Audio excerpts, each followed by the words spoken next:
on the air here on ESPN 1080 The Team. I'm Eric Lopez, your UCF Night Insider, alongside Magic/NBA Lockout Insider Andrew Melnick. And Andrew, are you joining Luke Walton and maybe join Leonard Hamilton and be an assistant coach during the lockout? I'm hoping to coach under a little bit better of a coach, although he did have some success last year. I wouldn't mind joining the Memphis staff. Oh, Memphis. Good location. We are joined literally back from the West Coast.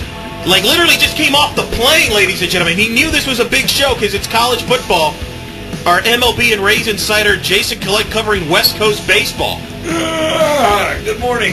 Oh, wait, it's 10 o'clock Oh, it is already? morning. It is morning at 10 a.m. A little earlier there. Any truth to the rumors that you really were on the West Coast because you surpassed Tim Tebow in the depth chart of the Denver Broncos quarterbacks? Yeah, absolutely. I was out there for a tryout, and You made it, right? You passed it. All you had to do was throw a 5-yard pass, and you're right there. You're better than him already. I hit. I only one-hopped the ball instead of two-hopped. Oh, that's even better than him. That's okay. You're fine.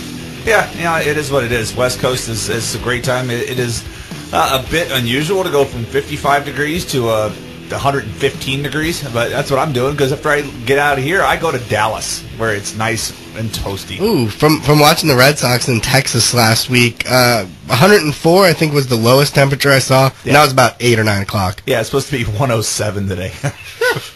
Wow. If you guys don't follow at Jason Collette on Twitter, he had some nice seats at the game the other day. I did. You did, really? Humble brag there. Yeah, I had some really nice seats. Friend of mine, Joe and Tim, have some season tickets right there about 20 rows behind home plate, and sitting right in front of me was the former Cy Young Award winner, Jason Schmidt. Which I was excited about. I was a big Jason Schmidt fan. Bro, yeah, I love Jason Schmidt. Not still sitting on the DL for the Dodgers, eh? Yeah, I thought he was, but yeah, I mean, he led me to one of my fantasy championships one year, so I'm a big Jason Schmidt fan as well. Fantasy baseball. That's a good point. Buckman is our producer today. Of course, he's got a beautiful headset and a beautiful haircut today. A nice haircut, Buckman. Thanks, I appreciate it. I'm just glad Collette made it back from San Francisco without getting a beatdown. Yeah, that's true. That's a good point. I made sure I kept my any other sporting event or shooting off. Or anything, I did wear my UCF jacket. Got a go Knights from somebody in the crowd. So out of 41,000, there was another alumni there, which is nice. I don't think you'll get a beating for the UCF jacket. No. Maybe over in Tampa. Somebody said it was University of California, Fresno. I'm like, no. That's true. We got a busy show here, folks. We got our college football picks today we're going to do. That's going to be exciting. We're a week away, guys. Less than a week away from kickoff. Like 6 days from now, me and Jason will be in the press box for UCF and Charleston Southern.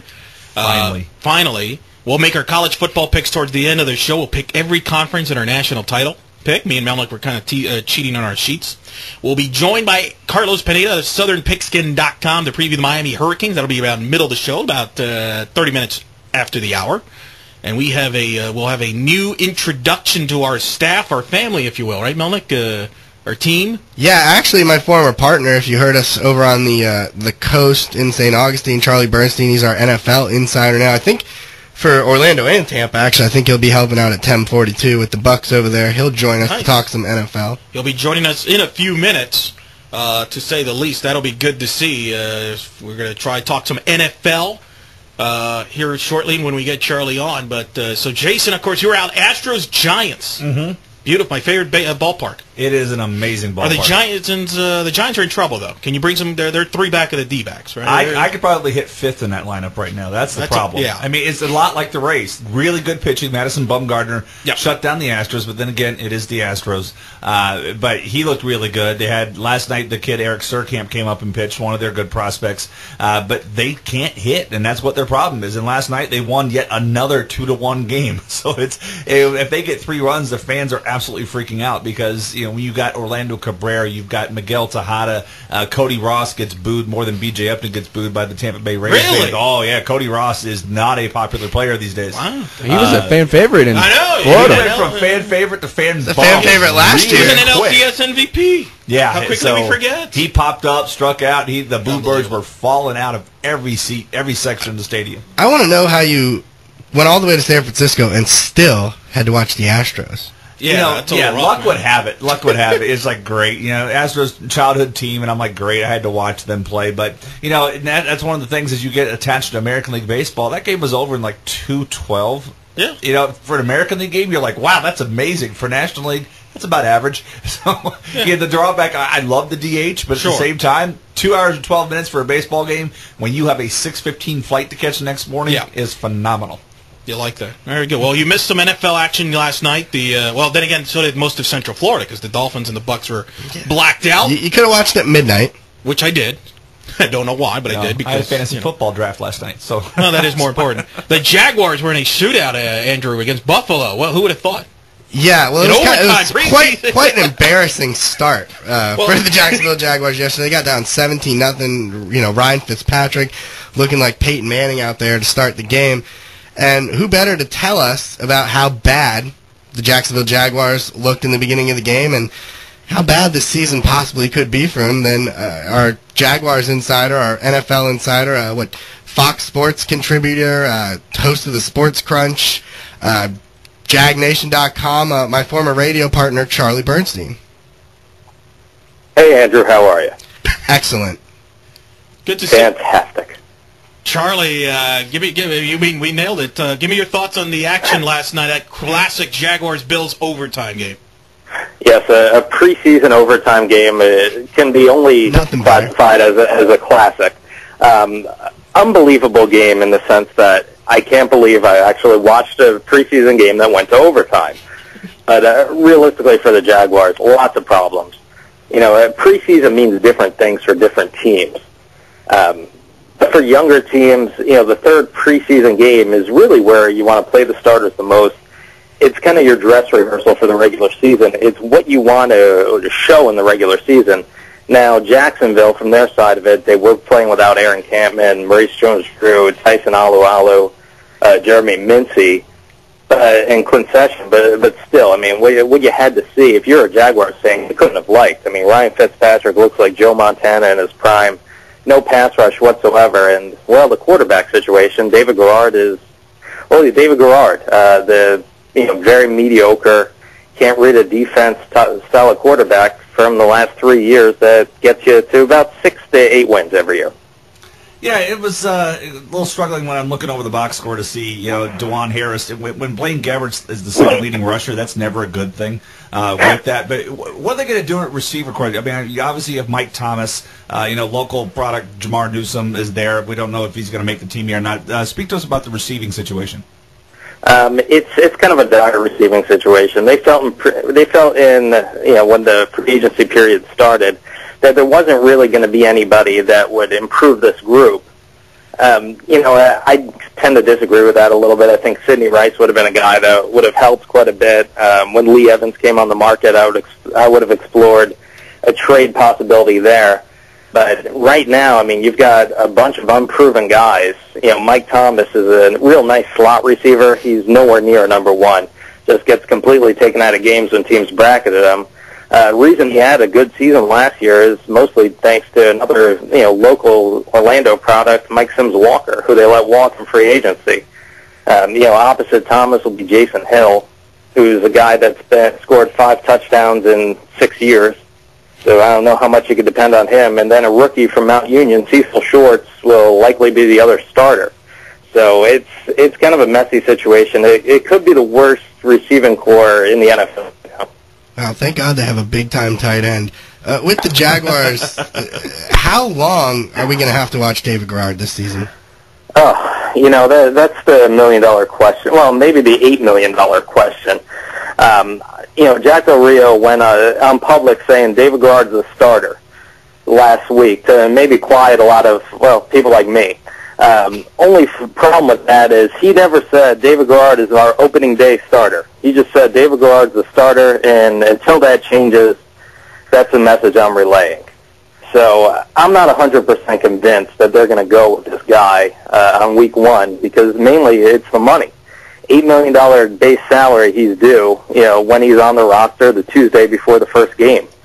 And if you're going to get similar production out of a rookie in Blaine Gabbert, and I've been to a bunch of the practices this year, third stringer Luke McCown is probably better than the two of them right now. If you're going to get similar production from all those guys, usually the classic NFL rule is you cut the most expensive guy, you play the youngest guy. Well, they could afford to do that in this situation, and a team that I know you guys were talking about the Bucs a little bit and how they weren't on TV. A team like Jacksonville, which is going to struggle to sell tickets just like Tampa, $8 million is a lot of money for a small market franchise. We're speaking with Charlie Bernstein, our NFL Insider here on ESPN 1080 The Team. Charlie, let's go over to you mentioned the Bucs and the Dolphins played last night. I believe there was over 20 penalties in that game. A sloppy game. Chad Henne looked good for Miami, but the offensive line struggled. Daquan Bowers looked good for Tampa Bay. Your thoughts on both the Dolphins and the Bucs this season? Let's start with the Bucs. I know there's a lot of high hopes out of one Buc place, and I think they're going to be a better football team than they were last year. Does that equate to a playoff appearance? I really don't think so. A lot of young teams take that step up one year and then maybe kind of take a step or two back. I kind of see that happening with the Bucs. I don't know if there's enough offensive firepower for Josh Freeman. I don't trust that offensive line. They still have to prove that they can stop the run in games that count. I don't want to say last year's 10-6 record was a product of the schedule, but I'm going to say that last year's 10-6 record was a product of their schedule. They're not a 10-win type of football team. I think this year they could be a better team and still maybe finish 8-8. So, that division is, I think, the toughest in football. It's going to be tough for them this year, and hopefully the fans could stick in there with them and, maybe put some games on TV. That kind of leads into my next question. We were debating this before we went on air. Is there any one of the three Florida teams, do any of them have a chance of finishing over 500? I think the Bucs probably have the best chance because I think the Bucs are the best team. If you look at the odds, Jacksonville doesn't play in a particularly strong division. Tennessee, you don't know what you're going to get out of them. Houston is the ultimate enigma, 12-win talent. Would it surprise anybody if they finish 4-12 though? I don't think so. And of course, the Colts, everything depends on how Peyton Manning's neck is feeling.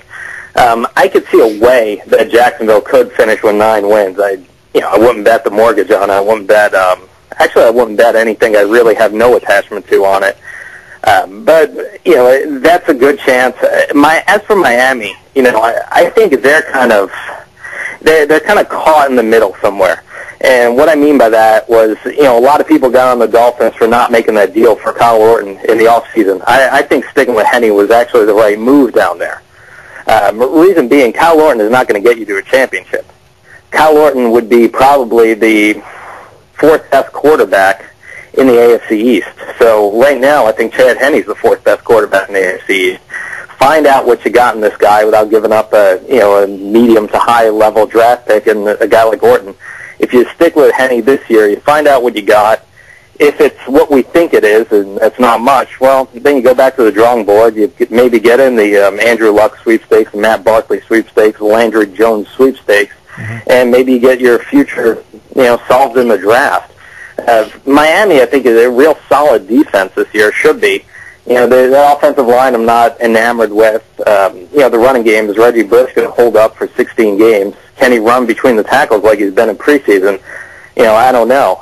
But the whole thing is going to come down to Chad Henne. And, I think really when we're talking about the three Florida teams, I think we're talking about three kind of flawed, mediocre-style teams, and Tampa probably being the least flawed of the group. And what I mean by least flawed is they have the best quarterback. So now getting to the Miami running back situation, they traded up to get Daniel Thomas out of Kansas State. Has his camp been that bad that Reggie Bush is now just pretty much the starter and Daniel Thomas has got to earn his time back in? Yeah, I was never a big Daniel Thomas fan. Just think he runs kind of upright. Doesn't have breakaway speed. I just don't like his game for this level. I don't know really what they saw on it. Let's hope they watch more film on the guy than I did. But yeah, Reggie Bush is the playmaker. He's the star in the backfield. It's just, can you give him 15 to 20 touches a game? We don't think you could give him 20. Will 15 touches a game work? The reason why he was so successful in New Orleans, and I'm going to put an asterisk next to that, is a lot of people think he was a complete draft bust. Maybe he was at number 2 overall, but he was still a really good player. And Sean Payton used him very well. They have a much more creative offensive mind than Miami does. Are you going to be able to get Reggie Bush in space and really exploit those one-on-one matchups? I don't know how well that's going to work. So I think with Miami, I think you're going to have another year of not much offense, and hopefully the defense could hold on. And if they could avoid a bunch of 3-and-outs, maybe the defense won't fold in the fourth quarters again. Let's go back to the AFC South. Peyton Manning, you mentioned next situation. They signed Kerry Collins, and then you got over in Tennessee, Chris Johnson holding out. What's your thoughts on those two situations? How's it going to play out? Well, I don't think anybody really knows about Peyton Manning's neck. The Colts are tight-lipped about it. Peyton Manning says he's hopeful that he could play Week 1.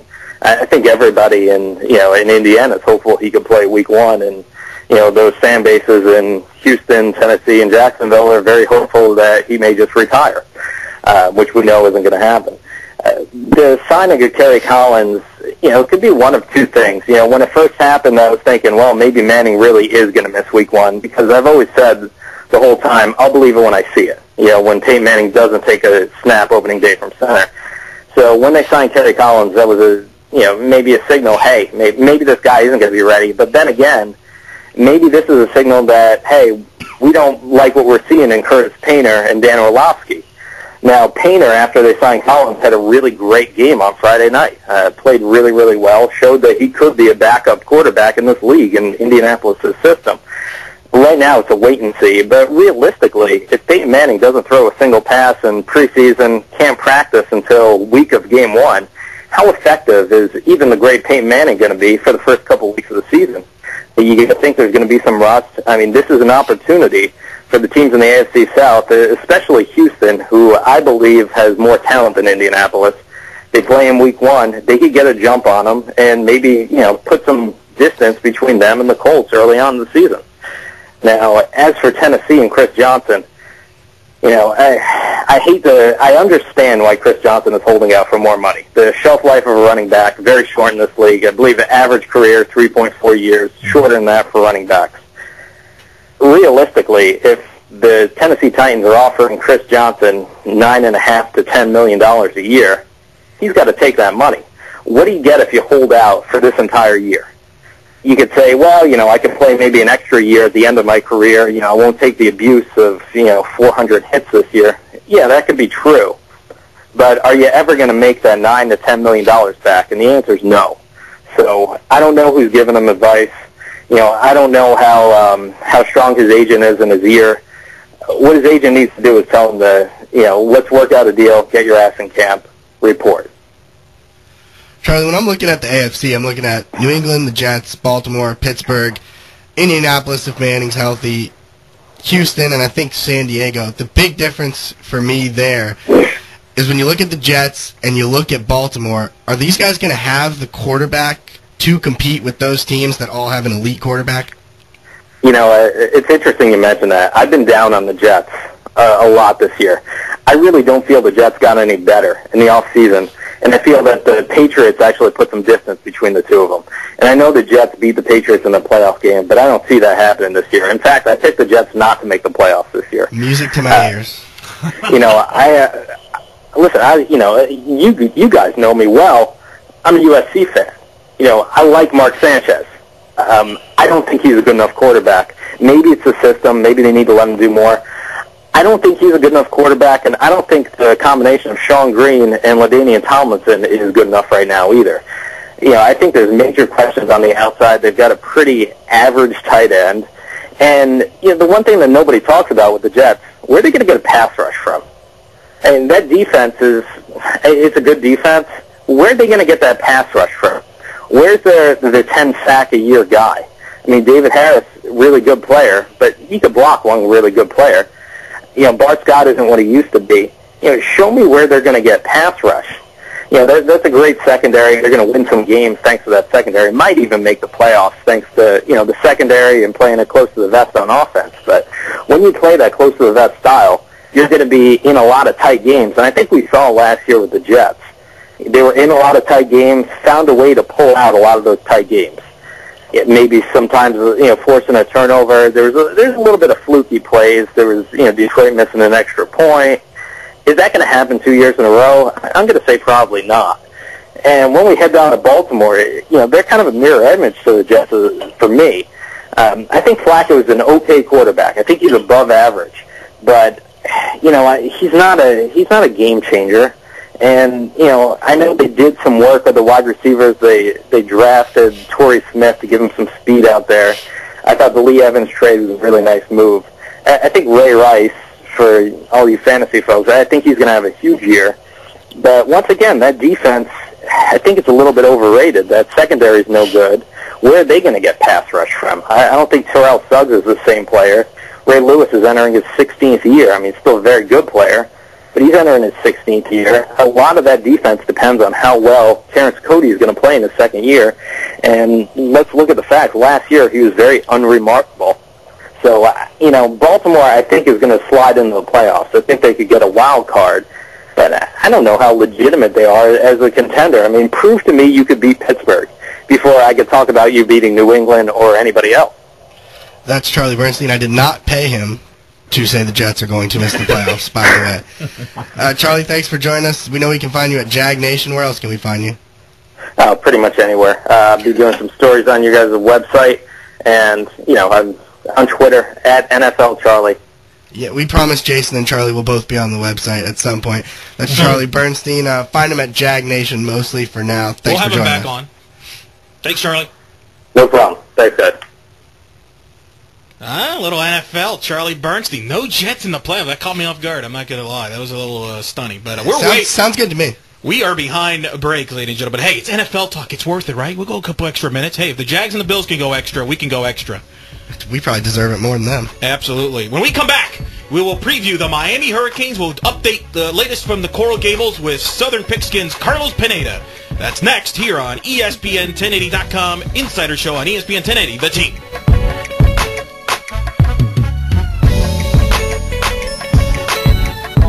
It's the Leaderboard, Mondays 6 to 8 on ESPN 1080 WHOO. This is where the pros come to talk. Hi, this is Boo Weekly. Hi, this is Jim Furyk. Hi, this is Rocco Mediate. Hi, this is Trevor Immelman. Hi, this is Zach Johnson. Hi, this is Woody Austin. Where the pros come to talk about their game. Live from Celebration Town Tavern. Hi, this is Corey Pavin, the 2010 Ryder Cup captain. Listen to the Leaderboard, Monday evenings, 6 to 8 p.m., right here on ESPN. Advance Auto Parts economic policy is very easy to understand. It's called Do It Yourself. Go to Advance, pick up 5 quarts of Valvoline conventional motor oil, plus a Perlator Premium Plus oil filter, all for just $15.98. That's an entire oil change package for less than a couple of non-fat fruit coffees. The offer ends November 1st. Pop the hood, twist the cap, pull the plug, drain out the old, pour in the new, screw on a filter, presto changeo, money in the bank. Whatever you're working on, Advance will help you keep the wheels turning. If you're expecting a baby or a grandchild, or maybe you have a friend who's expecting, I have an idea for the perfect baby gift. Don't do the whole diaper, baby basket. Everybody does that. They're going to get plenty of that stuff. Here's a gift that lasts a lifetime. Reading. We have an amazing offer today on the Your Baby Can Read program. This is the program that teaches infants and toddlers to read. I've seen the videos of these kids reading. It's absolutely amazing. Studies prove that early readers, they have more self-esteem. They're more likely to stay off drugs. The research tells us that the best time for kids to learn a language is between 3 months and 5 years old, because that's when over 90% of brain development takes place. Your Baby Can Read gives you a chance to make a powerful difference. They're going to let the first 200 callers try the Your Baby Can Read program absolutely risk-free. If you're a parent or guardian or grandparent, or you know someone who's expecting, this is your chance. The first 200 callers try the Your Baby Can Read program risk-free. Call now. 1-800-496-3365. 1-800-496-3365. 1-800-496-3365. 1-800-496-3365.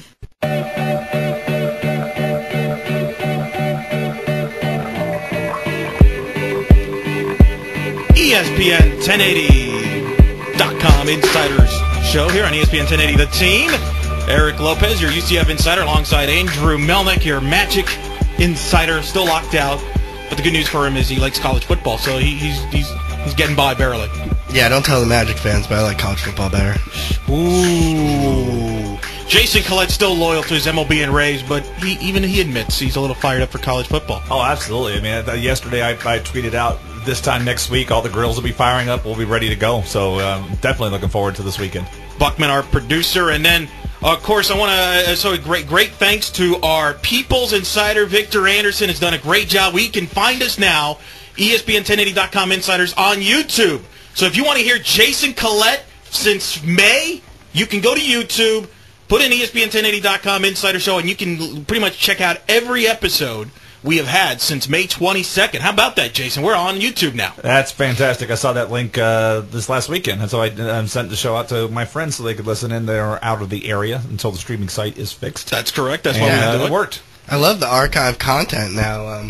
It's pretty cool over there. Vic's the man. That's right, and this episode will be up there as well. So always go to YouTube in case you can't join us live on the show. It will be always available on YouTube throughout the year. All right, we are set now. Also, college football, the Miami Hurricanes guys, plenty of news off the field. Oh, yeah? But, oh, by the way, they have to play on the field in about 8 days when they go to Maryland to take on the Terrapins. They had their media day yesterday. We'll sure Carlos Pineda will fill us in on how that went. But your thoughts now on the Canes on the field. Last week we talked about the Canes off the field issues. Talk about on the field and your thoughts now going forward. Well, it's kind of tough to talk about on the field because some of these guys named on that list, I mean, Ja'Cory Harris, we've all bashed him, and rightfully so, but guys like Sean Spence, Marcus Forson, Ray Armstrong, Travis Benjamin, these are all their best players on that list. I mean, these are guys, if they're missing, you're talking about 3-4 game difference, possibly win-loss record. You're talking about a potential to win 9 games or so, and then maybe looking at a team that could finish 500 or even worse. Yeah, I mean, even with the stuff that's off the field, their schedule is not any easier this year. I mean, last year they had a tough schedule. This year they play Ohio State, at Virginia Tech, at North Carolina. They've got at Florida State. They have to go to Tampa to play USF, who they lost to last year, and there's a very tough home team. So this schedule's not any easier for them this year. So this is kind of a perfect storm, imperfect storm, if you will, for the Hurricanes this season, in my opinion. Yeah, you're talking about they play at Maryland Labor Day a week from tomorrow. Maryland's got the best returning quarterback, probably, at least statistically, in the ACC. Then they're against Ohio State at home. Then they play Kansas State, who you UCF fans know is a pretty solid team. And they really don't get a break except for maybe that game, Bethune-Cookman, in a late-season game against Duke. Every other game is losable. Yeah, I mean, when you look at, typically these guys will have a schedule that they'll play a Bethune-Cookman, they'll play a Sun Belt team, they'll play something like that, but they only have one layup here in the Bethune-Cookman game. The rest of this is tough. I mean, you look at this, even without the off-field issues, to me, that quarterback situation is still a big, gigantic question mark. If you watched Ja'Cory Harris and whatnot play last year, it was not pretty, and it cost them games.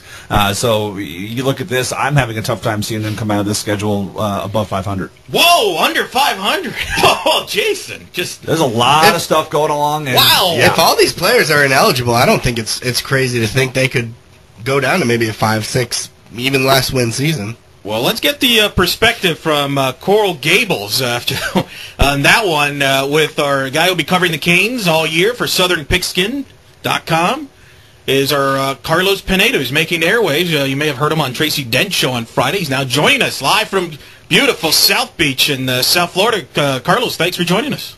Hey, good morning, guys. How you doing? What is your thoughts on the instant reaction of Jason and Andrew possibly saying Miami under 500 this season? Well, it's not that difficult to think, 'cause like they said, you have a lot of uncertainty on this team.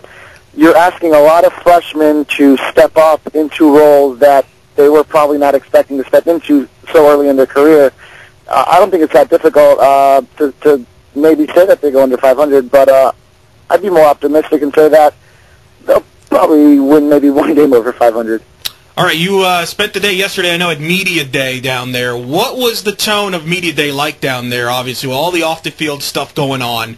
What was the tone like over there in Media Day? And give me a percentage of off-the-field questions and on-the-field questions in Media Day. There's a lot of composure. There's a focus. You know, these guys are...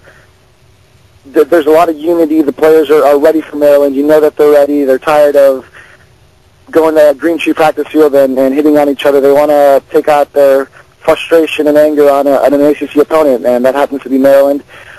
A lot of the questions, especially for these 8 guys that are seeking reinstatement, were about the Nevin Shapiro NCAA situation, even though the media was told in an email not to ask questions about that. But you know how the media is. They don't listen too well. We never do. No, not at all. But the guys look focused. You know, Stephen Morris, Ja'Cory Harris says he's ready to play. he feels like he's going to play. He's going to, he says, let it play out. But very positive. Everyone's very positive on that roster. Hey, you brought up two of the names I wanted to ask you about, which are Corey Harris and Stephen Morris, the quarterback situation. Obviously, 21 touchdowns to 24 interceptions, never a good ratio for quarterback play. The quarterback play was a problem last year, and you have a new offensive coordinator coming in. How do you see these two guys? How are they doing in the August camp, and are they ready to make the step forward this coming season? Well, they definitely are. We weren't allowed to catch their scrimmages, but their stats show that they combined for one interception, which Jetfish loves. He says that they're doing a lot better. They're just focused, a new infusion with this offense. He did mention how it's tough for a quarterback like Jacory to deal with such a transition with 3 different offensive coordinators in a matter of 4 years, which is never easy, but they're looking good. He says they're very focused and they're ready to make a difference this year. Now, Carlos, we're looking at a Miami team that was supposed to, for the first time in a while, have a strong offensive line, maybe the strength of their team, and we all know that can really carry an offense. They had 4 starters back, but with Chantrell Henderson's back problems, when do you think we'll see him on the field, and while he's out, who's going to take his role? Chantrell, I don't know, to be honest with you. I've seen him in the weight room working out on his own. He's doing a lot of lifting. So he's getting better from that aspect, especially with the back surgery. I want to say maybe mid-season if he recovers well enough, he could be back. But I don't know if you guys have noticed, but Joel Figueroa got a sixth year. So a position that was most likely going to freshman Malcolm Bunch is now Joel Figueroa's, it looks like, at this point. And then you have Brandon Washington moving to the right tackle position because of Henderson's injury. So I think they're managing pretty well. They're big, meaty guys, and I think that offensive line is going to be the strength of this season, and you'll see a lot of running because of that offensive line. We're speaking with Carlos Pineda, SouthernPigskin.com here on ESPN 1080 The Team. This is the ESPN1080.com Insider Show. Carlos, you've obviously spent some time now with Al Golden there. You've covered him here for almost a month. Give us an idea what's it like for Al. It's been rough, but he's moving forward, isn't he? Oh, of course it's been rough. I mean, you got to look at the questions that are being asked and the fact that, first of all, he doesn't know any of the answers because the NCAA is still investigating. And secondly, he had nothing to do with it when he took this job and when he was interviewed for this job, obviously. So it's got to be frustrating because he focused on his first year trying to bring this program back from the murky waters that it's been in with the record in the past 4 or 5 years. And now he's got to deal with this ongoing situation where he doesn't even know if his best players are going to be on the field during Maryland or at any point this season. So definitely tough, but this guy, he's very optimistic. He's very positive. He's one of those coaches that you can put him in a corner, back him up into a corner, and he's going to find a way out. He told us earlier in camp that at Temple he was in a similar situation where once he came in, there were a lot of players on suspension, and they found a way to fix it. Obviously, we don't know to what extent the investigation is going on through now, which is going to be a lot worse than what he took over at Temple in terms of players suspended. But Al Golden is one of those guys that's going to find a way to be successful, and this isn't going to stop him. Now, last season, the Hurricanes had the luxury of Brandon Harris back there in the secondary. Brandon Harris, pretty much, if you look at a collegiate shutdown corner, there's a good one. Obviously, he took that, left early for the NFL. How is that going to adjust what the Hurricanes do in the secondary this season? I don't think it's going to change much. Obviously, there's a lot of inexperience back there, especially if you may be without Ray Armstrong back there also, and JoJo Nicholas. But Brennan McGee is the type of guy that he's ready to step up. He's been doing really well this fall camp. Lee Chambers, who was a running back last year, has made the transition over to the backfield, so that's another guy that has had a solid fall camp. And then you've got Mike Williams from Wake Forest. He'll bring you some experience being a graduate student there, and you're going to have a lot of freshmen playing back there. Thomas Finney is definitely one of those guys that they keep bringing up because he's expected to play a lot, especially not knowing who's going to be able to play from the 8 players that are currently seeking reinstatement. Yeah, with Miami potentially being without a guy like Travis Benjamin, maybe Aldarius Johnson, they're going to have to rely on the offensive line and that running game. We saw Lamar Miller flashes of brilliance last year. He averaged 6 yards a carry, had the big kick return against Ohio State for a touchdown. Is he ready to kind of carry that load full time? Well, it's not just Lamar this year. It's have you guys heard about the smash and dash combination that Lamar Miller and Mike James? Mike James, he's gonna split that time. Mike is more of the bulldozer type of running back, so Lamar won't have to carry it all. He's gonna have some help back there, so it's not so much pressure. But you only have 2 guys at this point that are ready for that. If one of them were to go down, you're in serious trouble just because of the depth in the running back position. But I think those 2 guys alone, especially with that offensive line, could be pretty lethal this season. Yeah, and speaking of running backs, thought it'd be prudent to mention, since we're in Orlando, that Storm Johnson, who got a little bit of time for Miami this year, transferred to UCF, sitting out this year. We'll see him in the future. Exactly. So that's one less guy that you had in that crowded backfield that could have been useful had he, one of the 2 maybe had less playing time. He would be a mix in that situation. But like Storm's dad said, the backfield was too crowded and he couldn't handle it. So we'll see what comes out of that. Carlos, opening day against Maryland, who's the starting quarterback? I'm going to go with Stephen Morris. Stephen Morris will be your starter. I just don't see, from what we're hearing, it just maybe doesn't seem the NCAA will make a ruling before Labor Day night, and you'd have to go with Stephen Morris in that situation.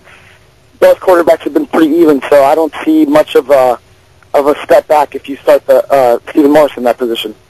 All right, Carlos, for the Hurricanes to have a successful season this year, what is considered a successful year this year? And for that to happen, what is the strength of this team that has to lead the way?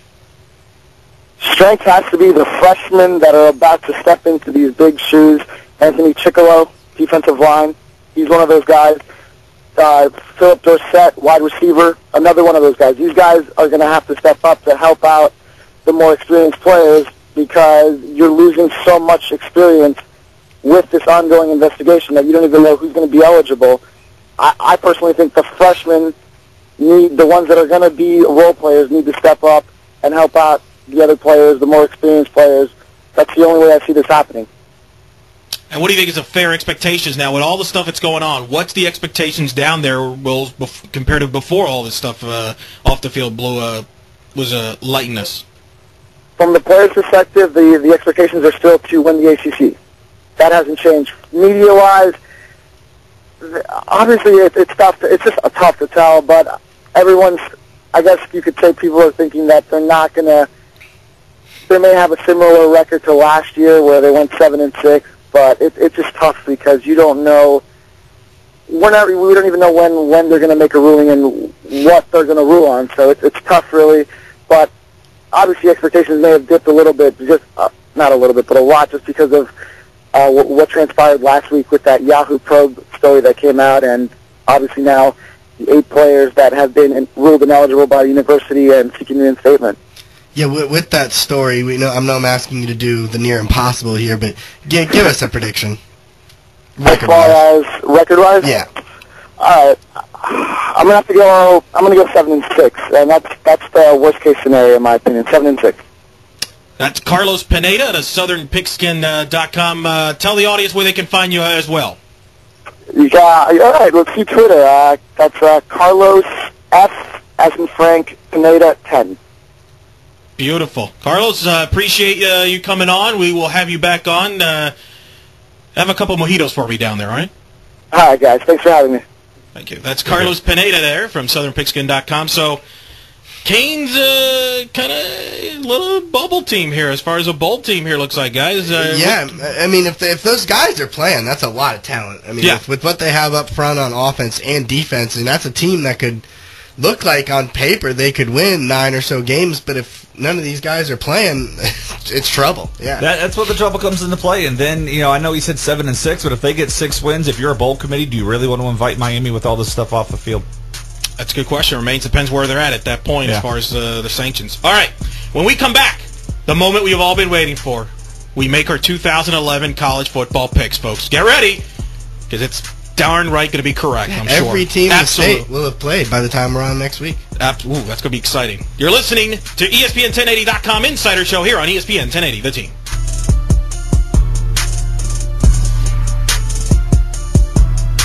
Hi. Could switching to Geico really save you 15% or more on car insurance?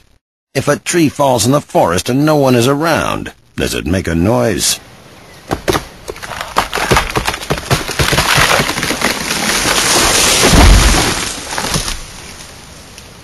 Yep. Be like the 4 million who switched to Geico last year, and you too could start saving money. For a free rate quote, visit geico.com to see how much you could save. 15 minutes could save you 15% or more on car insurance. Want to save money on back to school? Then come to Walmart, where they have low prices every day on everything, like delicious Honey Nut Cheerios.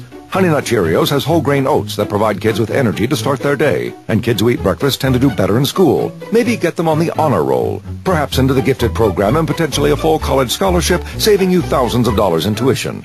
Not a bad deal if you ask me. Plus, it's one of more than 70 items at Walmart that gives you 4 box tops during August, so you can give more cash to your favorite school. Save money. Live better. Walmart. The Golf Insiders, America's #1 award-winning talk radio show, is back, bringing you the inside scoop on all things golf. Tune into the Golf Insiders every Wednesday night at 6 p.m. on ESPN 1080 The Team. Get the latest on the PGA Tour, product reviews, and more from America's #1 reporters inside the ropes, exclusively on the Golf Insiders. The Golf Insiders, intelligent golf talk, Wednesdays 6 p.m. only on ESPN 1080 The Team. Today, nearly half our nation's fighting forces are members of the Guard and Reserve. When they are called to active duty, they leave behind a family, a community, and a job. Employer support of the Guard and Reserve, a Department of Defense agency, honors and protects the bond between service members and their civilian employers. Whether serving our country or supporting those who do, we all serve. To learn more about ESGR, call 1-800-336-4590 or visit esgr.mil. Welcome back to ESPN1080.com Insider Show on ESPN 1080 The Team. Eric Lopez, your UCF Night Insider, alongside Andrew Melnick, your Magic Insider, who's going to unveil the top 5 of our Insiders College Football poll in a second. Jason Collette, our MLB and Rays Insider. David Buckman, our fine producer. Victor Anderson, our People's Insider. He's the reason Internet. He's our guy that pretty much puts our content on the world. Make sure everybody listens. You go to YouTube right now. You can listen to every episode, almost every episode we've had. He's uploading as we speak. He's busy. He just uploaded shows from June right now. It's nuts. And this show will be up there as well soon enough. So it should be fun to say the least. And you can go to ESPN1080.com right now, and you have my article on the UCF previewing the secondary, and as well as the previews of other positions UCF this year, defensive line, wide receivers. I'll have another one later this week on the linebackers and then, of course, on the running game. But now, Andrew, the moment we've been waiting for, our top 5 of our Insiders Top 25 poll here on ESPN 1080. We've been unveiling each week, bit by bit by bit. Here we are, top 5. Who do we have? Who do we agree on? I'm actually going to start at our number 6 team from last week, Florida State, to let you guys all know to go to the archive show and listen to our Florida State preview from last week. Well, you can go to YouTube right now. Last week's FSU's preview, the Gators preview from August 14th is up there, as well as UCF from August 7th. This one with Miami will be up there as well. For those 5, 6 South Florida fans, by the way, are like, where's our teams? Go to ESPN 1040, our friends in Tampa. Jason knows them very well. Just tell them that Jason sent you there. Yeah, go read Josh Dental's work. And you can catch your USF Bulls preview there. We'll talk USF in a little while, but what you got? FSU, there you go, number 6. 5 we have LSU. This is pre all the business that just happened. Oops. Of course, I'm not so sure how much that's going to hurt them. We saw Jarrett Lee play a lot last year. We'll get into that a little more in a minute. 4, we have Boise State. I don't know if any of us really believe Boise State is the 4th best team, but when the toughest team in your schedule is Georgia, you know, tough to think you're not going to go undefeated or 11-1 is probably a worst case scenario. Yeah. 3, we've got Alabama, which I was a little surprised. Actually, Eric had them 1, and I had them 2. They wound up 3. Wow. Oregon finished 2. Carson gave them a first place vote, I believe, at 1, and the rest of us had Oklahoma 1. That's our number 1 team, like pretty much everyone else has. That's pretty amazing. Bama 3. Go figure. So, yeah, that's the story from there. You know your school's in a good position when people are shocked you're rated low, and that's at 3. Yeah, they're doing all right. All right, so we're set now for our college football picks. We're now joined on the phone by the other insider who did not make it today because he is right now in a 4th-string fantasy league, trying to draft Tim Tebow in the 4th-string players fantasy league. Carson Engel, UCF insider and In Living Color insider. Engel, welcome. Fly girls of the show. Actually, you know, the car battery's dead. We're actually getting a live check on it right now, so I will join you guys as I can here. Ironically enough, that sounds just like Tim Tebow's career right now, but that's a whole other issue for another show. Poor Tim. You hear that piece of paper? That's our college football picks, ladies and gentlemen. I'm excited. This is my favorite part. These picks are going to be recorded to the entire world. So we're going to re-air some of these clips in December, how smart we are when we nail these picks right. Right, guys? And, right? the worst guy's got to pick up the tab at the end of the season. Ooh, that could be true. All right. Andrew, what conference you want to begin with? Conference USA? Well, we can begin in Conference USA. Let's go with it. Conference USA. Jason, I'll start with you. Give me the East and West winner and your champion. East, UCF's going to win it. West, I loved Tulsa before Damaris Johnson decided to go on a big Pete news Award. there yesterday. Their star player, receiver, indefinitely. Loved Tulsa before that. Now I'm going to go with a rematch of UCF versus SMU in the conference title game. Who wins? UCF wins again. Goes back to Memphis. Carson. I got UCF in Houston, and of course, as you guys know, I got UCF undefeated, so I have UCF winning Conference USA. Well, I was going to say I agree with Carson until he got to that undefeated part. Undefeated statement? I do have UCF beating Case Keenum in Houston. Houston will be a fun team to watch. Case Keenum's going to shatter most of the NCAA passing records this year. Now, Buckman will abstain from this pick. I'm somewhere between Melnick and Engel. Fair enough. Somewhere between there. But you're not going to give an official pick. But I'm not going to give an official pick. Because you do work with UCF athletic department there. You help out over there. So you will do a Chris Collinsworth from NFL. We can estimate. I have 9-3. Carson's got him 12-0. We'll give him 10.5 and 1.5. and a Conference USA championship. So Victor will pick for Buckman on this, and Vic's going with. Go ahead, say it. I'm going with Houston to knock off Southern Miss in the championship. Case Keenum will have a record-breaking senior season, leading the Cougars to a Conference USA championship. You got to see Jason's face for this one. He's not happy. Well, he's not going to be happy with me because I've got Southern Miss over Houston. Houston, by the way, I have them going 10-0. 11-0 going into the Tulsa game at the end of the year. They're going to be a top 15 team. You have them, right? Yeah, Houston with Case Keenum. They got a great schedule. I think they'll get past UCLA in the opener. They're going to be in the top 15. They're going to be the BCS sleeper team. But I got Southern Miss winning the conference. Larry Fedora winning his first conference title there for Southern Miss. UCF, I got them at 9-3. But we talked about this, Jason. Tough schedule. You got to go to Southern Miss. You got to go to ECU. You got to go to SMU. You got to host Tulsa. Southern Miss, in comparison, gets all those teams at home except for East Carolina on the road. Southern Miss has a much easier track. Yeah, I mean, that's if UCF's not going to win, Southern Miss is going to be there. And Southern Miss, I mean, they're a very good team. Larry Fedora does a terrific job. If you watched Southern Miss when they came into UCF, they did a number on them. They killed them. If you take away the first 2 drives, murdered them. So, I mean, that's something, and the players know that. You talk to the players, they remember that game. They want to go up to the Rock and pay it back to the Golden Eagles. All right, let's go now to the Big East. And Carson, we'll start with you. Big East Conference, who's your champ? You know, the Big East is tough. I mean, I think that USF, and I know we don't want to talk about them here, but I think they got a legitimate shot at it. But I'll kind of go safe on the Big East, and I'll go with West Virginia. Jason. Stole my pick, dude. That's who I'm taking, West Virginia. Big Dana Holgerson fan. Like what he's going to do with that offense. I really they're like going to throw it all over the field. Yeah, they're going to have one conference loss, and they're going to put up some big numbers all season. Yeah, we're getting West Virginia from behind the glass from our producer and Vic in there, and I'm going with them too. They return a few starters on a good defense, still have their defensive coordinator, had the #1 defense in the Big East. I'd expect them to be around there again. Like Dana Holgerson, love Geno Smith at quarterback. They always have some playmakers. They kind of raid those Florida kids that don't quite make it to the in-state schools here, and they've done a great job. I like them there. I like South Florida actually second, too, to finish ahead of Pitt.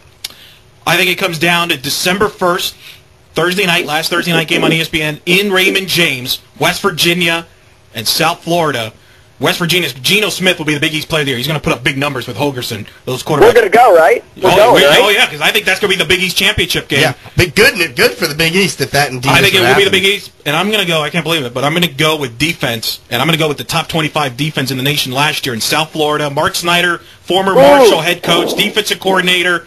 I think they got great at playmakers with D.D. Lattimore, Burrington, Giddens. They got tremendous athletes. They'll force a lot of turnovers for West Virginia.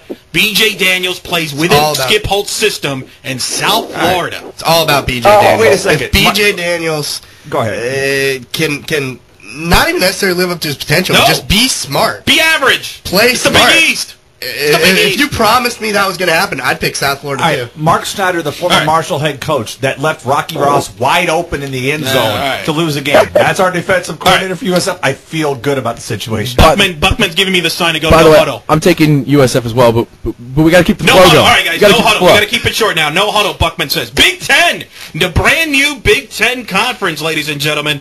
We've got the leaders and the legends. Your picks only. Give me your picks in both and who wins the Big Ten. I'll go first. Go ahead, Carson. Yeah. I got Nebraska and I got Michigan right there, 1-2, and I'll go with Nebraska. Okay, they're in the same division, so they will not play the Big Ten title game. Right. There's two divisions now, as you know. Well, I don't even. The other division is nowhere near as good, I think, as that one. Is, and I'm not going to mention disagrees, the name. right? Jason, Surely disagree. I surely disagree. I have Wisconsin winning the entire thing. Whoa! Hey, look at Wisconsin's schedule, guys. UNLV, Oregon State. They have Nebraska, they have Indiana, they have Purdue, and they have Penn State all at home. Their only tough game at Michigan State, at Ohio State, right in the middle, towards the end of October. I love their schedule. I have Wisconsin winning it. Vic has given us Wisconsin over Iowa. I've got Wisconsin too. Love Russell Wilson. Love what he did at NC State. Got them beating Nebraska in the championship. I got Nebraska over Wisconsin in the Big Ten title game. Pac-10 now. Who wins the Pac-10? Jason, go. Oregon. No huddle. There you go. I like Oregon too. I like Southern Cal in the South. They can't go, so I'll say Oregon over Arizona State. Carson. As Andrew mentioned, I had Oregon 1, so I also go Oregon. I got Stanford over Arizona State. USC wins the South, but ineligible. I go Andrew Luck, Heisman Trophy winner, and Stanford gets Oregon at home. They win the Pac-10. ACC, we all have FSU Vatech. Yes. Who wins? FSU wins it all? FSU. FSU. Florida State. Everyone's got Florida State. I'm going Virginia Tech, Daniel Thomas. I mean, Logan Thomas. Big 12. Everybody has Oklahoma? Yes. Yeah, Oklahoma. Carson, you got Oklahoma? Yeah, I'll go with Oklahoma. We're no huddle here. No huddle. We're moving forward. We're going fast here. We got, of course, the SEC. Yeah, unfortunately, we have to save the best for last. Bama? Everybody got Bama? I know I'm going crazy out on a limb here, but give me Alabama over South Carolina. I'll go South Carolina over Bama. I'll go out on a limb. There you South go. Carolina. He's Bold been pumping them prediction up. right there. Boom. I think Florida's going to be good this year. Really? Florida, Alabama. Yeah. Ooh. I think 6 wins the East this year, but Alabama is going to win it all. Win it all. All right. BCS National Championship picks now. Who you guys got? I've got Alabama winning the national championship. I haven't completely decided on who they're beating. I'm going to go with the easy choice in Oklahoma for now. Chalk. Jason? I'm going to have Oregon winning it. Over? Over Bama. Oregon over Bama. Carson? Let's go Oregon over South Carolina. Whoa, Oregon over South Hey, you Carolina. don't want chalk. That's not chalk. Buckman, what do you got? Alabama, Oklahoma. Oklahoma winning it. Landry Jones having a baller season. Baller year. Vic has given us Oklahoma over Oregon. Oklahoma over Oregon. I got Alabama over Nebraska. Nebraska, the surprise, wins the Big Ten, gets the national title game. Virginia Tech has a chance to go because they're going to be undefeated going to the ACC title game. That schedule like Jason is first predicted last week, but FSU knocks him off out of that pedestal. To be honest, I think everything's going to be a mess. It always is a mess. I think everything's going to be a mess, to be honest. I think you're going to have multiple undefeated, and that whole talk about the BCS is going to rear up like we've never seen before. Well, we talk about that every year. There's going to be multiple undefeateds, and It's every going to year be it sets the up, worst and then this year. it bombs. I hope it is, because I hate the current system. I want the playoff. But every year we get our hopes up, and then right that 10th, 11th week, there's like 4 major upsets, knocks it all off, and everybody says, see, I told you so, it's a good system. It's a crap system. I want 4 or 5 undefeated teams at the end of this season. Big on the playoffs, baby. By the way, I have FSU USF Orange Bowl. I got Miami in the Champ Sports Bowl against Pittsburgh. I got UCF in the St. Pete Bowl against Louisville. Won't that be a little testy? UCF, Louisville, St. Pete. Oh, the matchup, yes. But if you went to the bowl game last when they played Rutgers, if you go to that game, get your seats in the 200 or 300 level. I sat 3 rows off the field and didn't see anything. Awful football venue. Like Miami in the Champ Sports Bowl, too. Like Florida State in the Orange Bowl. Got them playing West Virginia because they're my Big East champ. Florida will go. They were in the Outback Bowl last year. I'll go. I don't think they're quite. I got them Gator Bowl against Michigan State. Bowl. We'll go Gator Bowl. Yeah.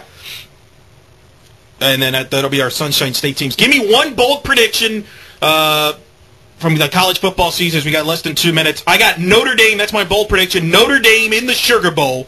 They will play Arkansas. Notre Dame gets back in with 9+ wins from Brian Kelly. Jason? I'll jump off and say Notre Dame gets waxed by USF to open the season. Whoa! Upset. USF over Notre Dame week 1. Vic's given us he's given us Miami not going to a bowl game, and he's given us LSU winning the SEC. I'm going to go with my bold prediction. I'm going to go with our man Carson Engel. Michigan wins 9 games, beats Notre Dame week 2. Good chance Notre Dame starts 0-2. Wow. Carson? I like that.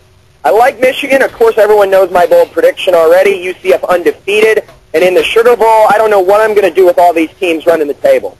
That'll be fun. All right, let's pick a couple games from next week as we got a minute. Oregon, LSU. LSU still. Oregon. LSU. I like Oregon. I got LSU. They run over them. Georgia, Boise. Boise as well, but it's going to be close. Boise, even though it's a Georgia home game, de facto, basically. Georgia Dome, yeah. And then obviously we all have Florida State, and UCF dominating their openers. Sorry, FAU fans. Which is the closest game of the 3? I guess by default you go Florida FAU because FAU is the best opponent probably of the 3. Yeah, if you look at it for closest score, UCF never runs up the score. That's true. So, I could see a game like 38-10 there, so that might be the closest. Listen, FAU will give Florida a scare in Gainesville, in the Swamp. All right, Carson, we got to go, Carson. We're on it. All right, beautiful. All right, it's ESPN1080.com Insider Show for Eric, Andrew, Jason, David, Carson, Vic. I'm Eric. See ya. This has been ESPN 1080 The Team.